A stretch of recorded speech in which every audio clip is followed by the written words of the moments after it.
Hi everyone, so in today's video we're going to be working with cursor agents. So I've made a video before about comparison between Claude Code and Cursor in general. And in that comparison, I was new to Claude Code. Therefore, my take was just to continue working with Cursor at the time. However, since then, I think like 2 weeks ago, a lot of changes happened to both of them, to Cursor and to Claude Code. But it's worth mentioning that since then, I've been developing mainly with the Claude Code. And what I explained in the previous video was quite accurate or close to reality. And just a reminder of what I said. So I said that Claude Code in general is better in deeper tasks, in more complex tasks where it requires more agentic actions, because I found out that what Claude Code does is that it builds first this to-do list of the tasks that it schedules and then runs like one by one and then makes sure that everything works correctly. Cursor recently introduced that, so they now in their most recent feature, you will see that the agent also have tasks, and it will start basically implementing them like one by one, and you can also push a task after the current tasks finish. Using like mainly Claude Code, when I hit my Claude Code limit, I switch back to Cursor. Also, I found out that Cursor is better in the front-end related tasks. Just to give you a context of what I'm building, so I'm building my application, Finder.ai. And it's basically an AI agent framework that basically builds communication agents for real estate. So it helps basically real estate companies and agents to automate the communication with their clients through AI agents that can integrate with their website, WhatsApp, etc. So now I'm building like the core application on the core platform, and basically I'm using Claude Code for that. So why all this long introduction? This introduction is actually important. So during my building to my application, basically there are certain types of tasks. So there is, as I said, like front-end tasks, back-end tasks. There are also simple tasks and medium-level tasks and complex tasks. So the simplest task that you can imagine is just like changing a single line of code. So basically it's a change. For example, you say like change the color of this. So you tell Claude Code to change the color of some button, for example, and it goes just like changes single line of code to change the color of that button. So this is the simplest use case.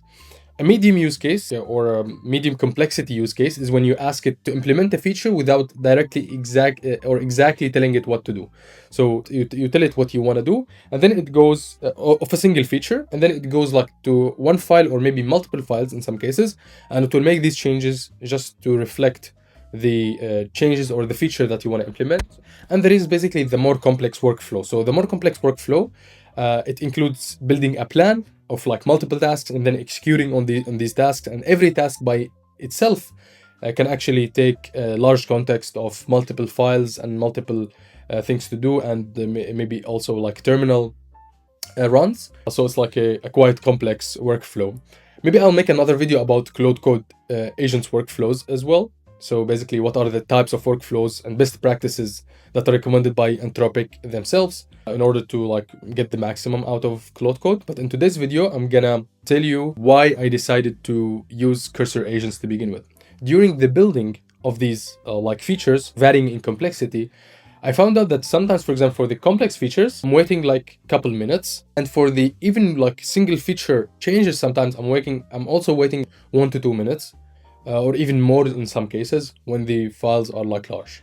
So I decided that like, okay, then why don't I like do multiple things at once? Why don't I ask about one feature, and then in the meantime, while the agent is executing a workflow, I go and ask for another feature, or I like try to implement another feature in the meantime. I tried to do that with Claude Code. The problem, however, the major problem with Claude Code is that when you're just working natively with Claude Code and you ask, like you open basically 2 tabs of Claude Code and ask everyone to do some change, those changes sometimes might be interfering with each other.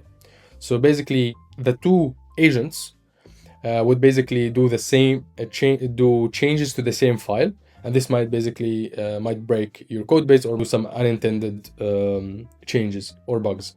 So that's why the idea of using cursor agents came. Instead of like just having 2 Claude Code clones on the same branch doing basically changes that might interfere with each other, what I can do, I can use like cursor agents.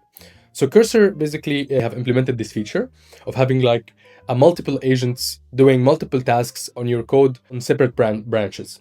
So basically they will not interfere with each other. So what you can do, you can like spin up multiple agents doing multiple features at once without affecting your main feature branch. Today's video, I wanted to just show an example, basically a demo example of how cursor agents work, how you can set them up, and how you can use them in your workflows if you like to. So in my use case, it was actually to implement my application. So it's like a real world example, but in this demo, I'm gonna show just an example or a demo of how we can use cursor agents. So basically you're gonna learn how to set cursor agents up and like just to get up to speed with it. So what we're gonna be implementing here is a 3D soccer penalty shootout mini game. So I asked GPT-4o to write me the requirements of this game or this mini game. So this mini game is just going to be a 3D penalty shootout with Three.js library.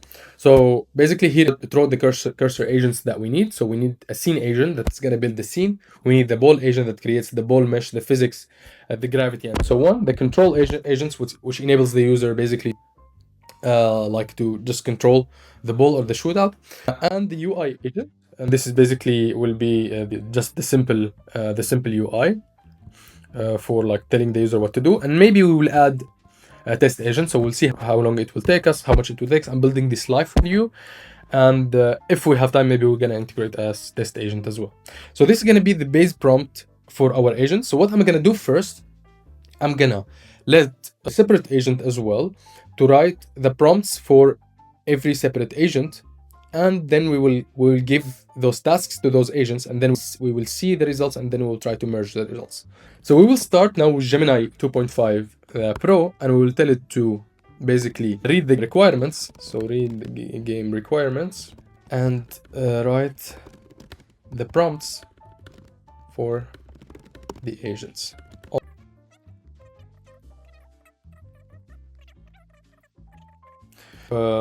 Yeah, so here's what I want. So what I want is first to write the game requirements. So this is not actually the game requirements. This is like a prompt, a quick prompt of how the agent orchestration should work. What I'm asking Gemini 2.5 Pro is to write the prompt for the whole game overall, and then the separate prompts for the agents to actually use this prompt and start building the game. Okay, so here it have written the game requirements. So this is the game requirements, project overview. The goal is to create a simple. The game will form several key components. It's handled by a specialized agent. And now the agent prompts. Yeah, so now I'm gonna actually give those prompts to the agents. I'm gonna accept these two files. Okay, so now we have the main prompt of the game, of the entire game. And here we have the agents prompts. So now what we wanna do next is to set up the cursor agents. So first I need to publish the repository to GitHub. So I'm gonna publish it to a private repository. Okay, so I'm gonna select all of these. Okay, so now I can open it to GitHub. And what I want to do next, I want to go to the cursor settings. So here I just go to applications. And then I need to basically install the cursor application. So for the first time you click here, it's going to ask you to set up Git, because you're not going to have cursor agents connected to your GitHub. So you need first to install cursor. So I've already done that. So I've already installed the cursor application. Now I need to give it access to the repositories. So I suggest that you don't give access to all of your repositories. Instead, you give it access only to the repositories that you want. So now I'm gonna select the cursor agents demo. I've just added it. I'm gonna save it. And now basically I just click on the background agents here. So you need to have the latest version of cursor. And then you can actually start implementing the agents. So let's start with the first agent. So the first agent is gonna be the scene agent. So your task, first read the game the description.md. So I'm going to give the game description file. The project root to get a complete understanding of the game. Your specific responsibility is to scaffold the 3D scene. You will work primarily in the index.html and main.js. Implement only the following features: perspective camera, hemisphere light, green ground. Yeah, so now this is the first agent. So what is going to happen now is that cursor now is gonna create a branch for this change for the scene, and it will basically start running the agent in that branch. So let's now kick it off. This background agent requires Git repository to be hosted in GitHub. Please add the remote to your Git repository and try again. So I'm gonna just reload the window. So I've reloaded the window. So now we can try to test that again. So I go to the game description. Yeah, so now we can actually run the first agent. So now here we have the new background agent for the scene. So the scaffold 3D scene with basic elements.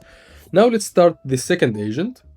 So if we go now to the agent's prompts, now we can give the agent prompt to the ball agent prompt. So just a trick here, you do Command Shift V to paste the content as it is, not from a file.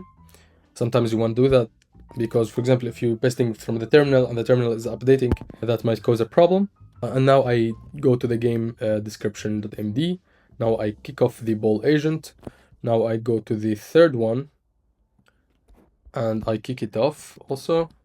So this is the control agent prompt.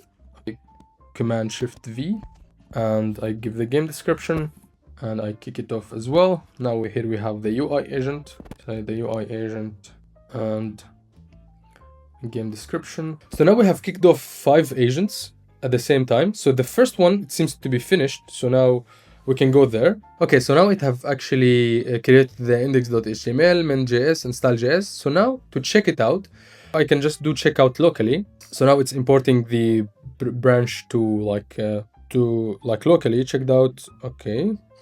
And now I can actually most of the agents now finished. Let me just first check if it's working. So if I go here, I'm now get branch. So I'm in the cursor agents branch. And now what I can do, I can go here. I can just go live. Oh, okay, that's nice. So we have the ground, we have the mesh, and we have the light. I think we have a light because we have the shadows, as we can see here. So that's good. So main.js basically defines all of that. And now second, let's see the ball agent. So if I go here, soccer ball physics. So I'll go to this one. And then I check out locally. Actually, now I think I need to merge all the agents just to see if it's actually working correctly. I can check out all the branches locally and I can just merge them. So here's what I can do. So check out locally. So I have the 5 branches here. So now I need to merge them, I guess. Get checkout, get switch main. Now get checkout be merged. Now get merge. Now then get merge changes. Okay. So because the changes were not incremental, meaning that all agents actually tried to add features on top of each other's, then we will have conflicts. So now how we can solve this conflict in the editor as well. So we can have it in the chat editor. So here we have the ball and we have the field. Now we need to basically commit this change.